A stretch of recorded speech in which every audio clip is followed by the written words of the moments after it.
عملت بسبوسة الساعة 2 بالليل. كانت طعمها تحفة قوي. بصوا شكلها عامل ازاي، كانت جميلة جدا. بصوا حطيت نص كوباية لبن وكوباية الا ربع سكر، وقعدت قلبتهم على بعض وسبتهم على جنب.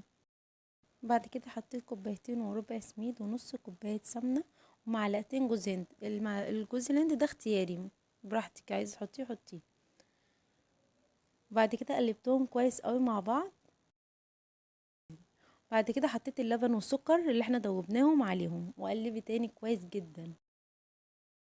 بعد كده حطيت بقى السمنة كده في الصينية ونزلت عليهم المكونات اللي احنا عملناها ودوست كده زي ما انتوا شايفين يعني، ظبطتها يعني. وبعد كده بالسمنة وبايدك كده علشان تبقى لون واحد ومحمرة كده في الوش. اول بقى ما خرجت ده منظرها. طبعا العسل بيبقى زي المية بسكر، هو سخن وهي سخنة تنزلي عليه على طول. دي حتة قشطة كده كنت حطاها في التلاجة وقلت احطها عليها عشان بسبوسة بالقشطة يعني. يلا احنا مبوظين الدنيا كده كده. نسيت اقول لكم اللي انا حطيتها في الفرن 20 دقيقة على درجة 200 وعلى الشواية 5 دقايق. يلا سلام.